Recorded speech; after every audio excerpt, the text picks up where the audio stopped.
Hi everyone. Today we are going to dive into the concept of long division, but not just any division. We're exploring how to divide polynomials using long. Let's break it down into simple, clear steps that will make even complex expressions easier to handle.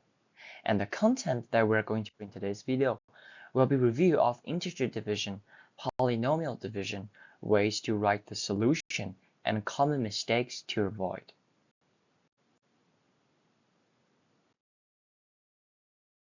First, before we tackle polynomials, let's recall how we divide regular numbers using long division. For example, if we are dividing 32 by 2, what would we do? First, we're going to write our dividend and divisor correspondingly in this form. And we're going to work from left to right always. So first, we will look at this leading number 3. So how many 2's can fit into 3? The answer would be 1. Only one 2 can fit into 3. Now, we multiply these two numbers together. 1 and 2 will give us a 2. So the first number's operation is done, and we just divide 2 from 3. We get a 1. And now we move this 4 down. So now we work with this 14. So, because we finished the first digit, we're moving on to the second digit. But we still have one digit left from the first digit, so we just combine them together. So how many 2's can fit into 14? The answer will be 7, because 2 times 7 is 14. The same thing happened again. We multiply 2 and 7, gives us a 14. And now we use 14 minus 14. We will get a 0, which means the remainder of this division would be 0. So 32 divided by 2 will be 17, remainder 0. Let's try another one. 259 divided by 7. So we still write our dividend and divisor correspondingly in this form. So let's work our way from left to right. So first 2. So in the hundredths digit, we have number 2. So how many 7's can fit into number 2?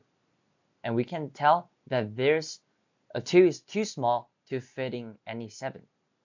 So we just combine these two digits together since one digit does not work. So how many 7's can fit into number 25? Would it be 4? Well, 4 times 7 would be 28, which exceeds 25. So we will have a 3. So we still times 3 with 7, we will get a 21. And we use 25 divided by 21, minus 21, sorry, we will get a 4. And 4, we move this 9 down. We are going to work with this 9 now, but we still have a 4 as a residue from the first subtraction. So how many 7 can fit into number 49? The answer would be 7, because 7 times 7 will be exactly 49. So same thing happened again. We will have a remainder of 0. So 259 divided by 7 will give us a 37, remainder 0. That will be a very brief review of the division of integers. Next, let's move from numbers to expressions. Polynomials long division works similarly, except we divide each term step by step. So, as usual, we still write our dividend and divisor correspondingly into this long division symbol. Plus 6 divided by x plus 5. So everything is the same, including the order that we are working, still from left to right. But this time, we would like to work with the terms. So for the dividend, we have 3 terms, 9x squared, 7x, and 6. And for the divisor, we have 2 terms, x and 5. So the way we want to do this is we want to first start with the highest degree, because we usually just order the dividend and divisor in descending order based on degree. So we start with the highest degree, and in this case, we will have a 9x squared. So we want to now think about how will we use the leading term of the divisor to make the term we are working with in dividend. So the leading term of the divisor in this case would be this x. So what thing after multiplying with x will give us a 9x squared? And we can tell that 9x times x is 9x squared. So this number 9x is what we are looking for. So we want to, again, we want to think about what expression or monomials that we can use to multiply with the leading term of the divisor to give us the term in the dividend that we are working with. So now we multiply these two terms together, 9x and x, which will gives us a 9x squared. And then we multiply this 5 with the 9x, which will give us a 45x. So our operation with the first term is done. Now we still want to minus the whole binomial right here from the binomial right here. So 9x squared plus 7x minus 9x squared plus 45x, but we have a bracket here. So if we think about it, if we want to remove this bracket, we would like to change the sign here. So we want to use 9x squared plus 7x minus 9x squared minus 45x. So what we have after we minus 9x squared from 9x squared, we will have nothing. So essentially 0. What about 7x minus 45x? We will have a negative 33x. Right? Now we want to think about the same thing. So the term we are working with right now would be negative 33x. Sorry. It would be a negative 37x.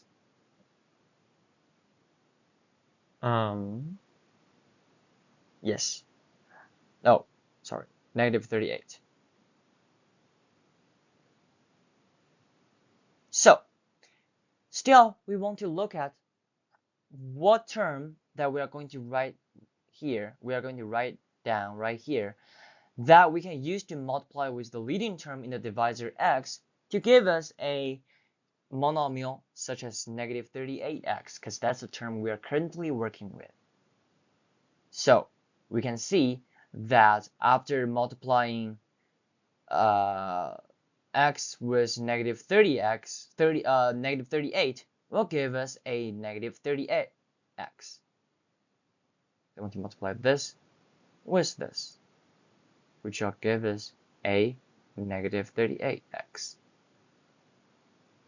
But what about the 5 multiplying with the negative 38x? We will get a negative 190.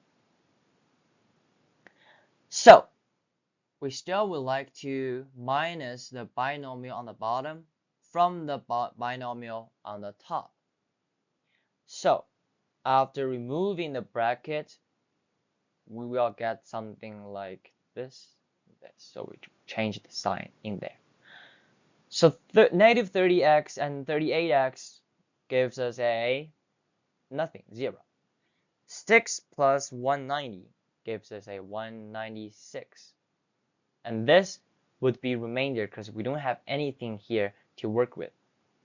So the answer of this division of polynomials would be 9x minus 38, which is what we have on top of the whole long division symbol, with a remainder of 196 over x plus 5. And why we write like this, we will explain it in just a moment. So that's the basic idea of how we can divide two polynomials. But the very important detail of the division of polynomials would be we want to make sure that we always have every degree of the variable present, even if the coefficient is 0. For example, if we have something like this shown here, first, we still would like to write down the dividend and divisor respectively in our long division symbol. But when we are writing x cubed, instead of skipping x squared this term, we want to write plus 0x squared. Because this is degree 3 and this is degree 1. The square term got skipped, so we want to add it in. And then we can just write minus x and plus 7.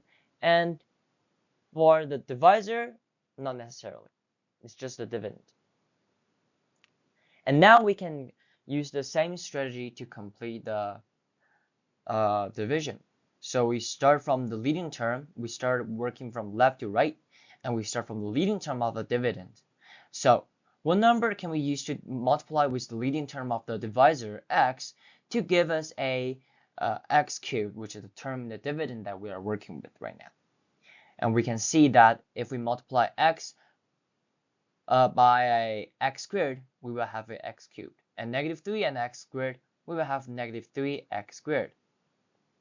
If we minus the bottom binomial from the top binomial, we will have 3x squared. And now we just move this negative x down. And the term that we're working with right now is this 3x squared. So what term can we use to multiply with this x to give us 3x squared? And we will clearly see that it would be 3x.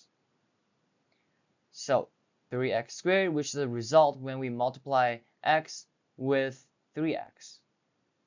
But at the same time, we want to multiply this negative 3 with 3x, which gives us a negative 9x. And now we still want to subtract the bottom binomial from the top binomial, which will give us a 8x. And now we move this 7 down. What term can we use to multiply with x to give us a 8x? We will see that it will be 8. So 8 times x gives a 8x, and negative 3 and 8 gives a negative 24. And if we do the final subtraction, we will get a 31. So the result of this division would be x squared plus 3x plus 8, which is the quotient we get on the top of the whole long division. Remainder 31, but we want to write the divisor as a denominator. And why, we will talk about that in the next slide. So up until this point, I think all of you guys would have a very brief idea on how we can accomplish the division of polynomials. And now we are going to see the way to write the solution for polynomial division.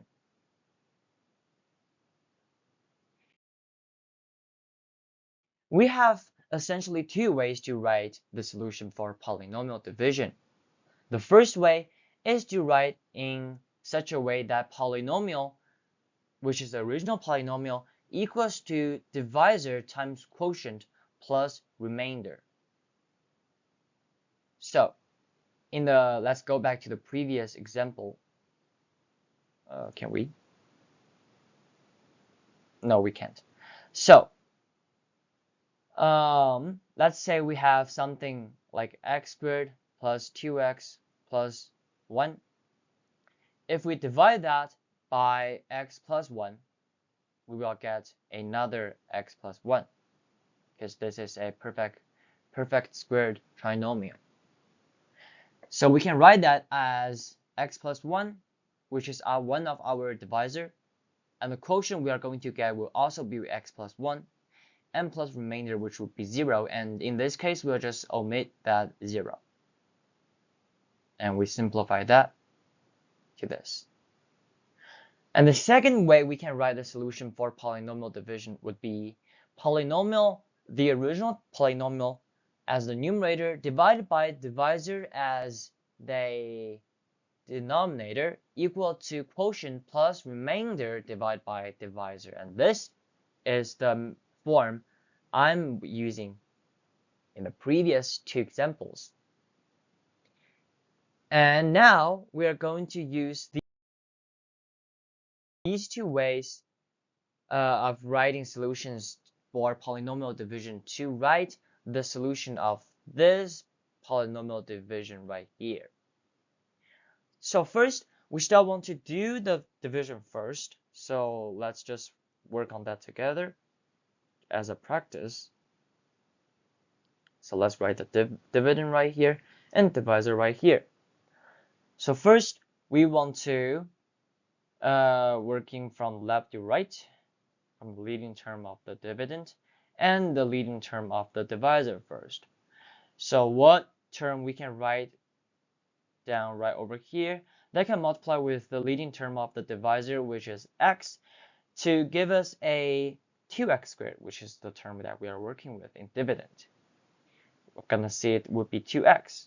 So 2x times x, which is 2x squared, and 2x times negative 1, which is negative 2x.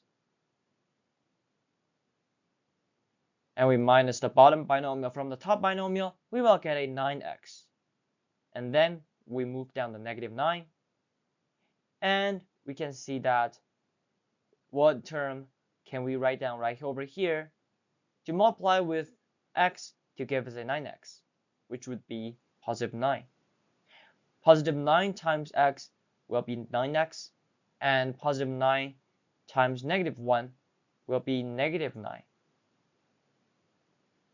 And if we minus the bottom binomial from the top binomial, we will have a remainder of 0, which is very coincidental. So now we want to write this solution in both ways. So in the first way, second way. So if we write our solution in the first way, we will have something like this. This is the original polynomial, which is the dividend, well, equal to the divisor times the quotient plus the remainder, 0. So normally we just omit that remainder 0, like this. What about the other way? The other way we would like to write something like this. The original polynomial divided by the divisor, which is exactly the form that they're using right here, equal to the quotient, which is 2x plus 9, we get right here on top of the long division, plus remainder 0 over divisor x minus 1, and the last term will just be 0, so we can also omit it, so it will be 2x plus 9. So these would be the two ways that we normally use to write our solution for the division of polynomials in, but it also depends on how the question asks you. Next, we are going to look at some common mistakes we want to avoid while doing division of polynomials. So the first one would be to misalign terms during subtraction. So we really want to look at the degree of the terms that we are working with, and we want to write the corresponding quotient of that term with the divisor right on top of that the term in the dividend we are working with. So for example, if we are doing something like this, 3x squared and such, and x minus 1, first the term we are working with is this 3x squared, and the leading term of the divisor is x, so logically we will just write 3x on top of this. So since the term we are working with is 3x squared, our quotient will just be on top of it. It would not be somewhere down this long division. The second point is don't forget to include zero coefficients for missing terms. So again, as I said before, we want to make sure that all descending degree of the variables must be present to complete the long division. And last but not least, don't incorrectly subtracting polynomials. So if we are working and during some process there's a binomial 2x minus 9 and 2x plus 17, so the result would be subtracting the bottom binomial from the top binomial, and with the correct result would be negative 26. So do not incorrectly subtract polynomials or binomials during the process of the long division.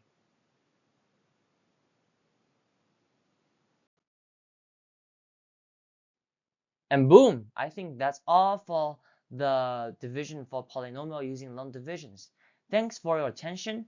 Remember, practice the key to mastering polynomial long division. Start with easy ones, then work your way up. Thank you for watching my video.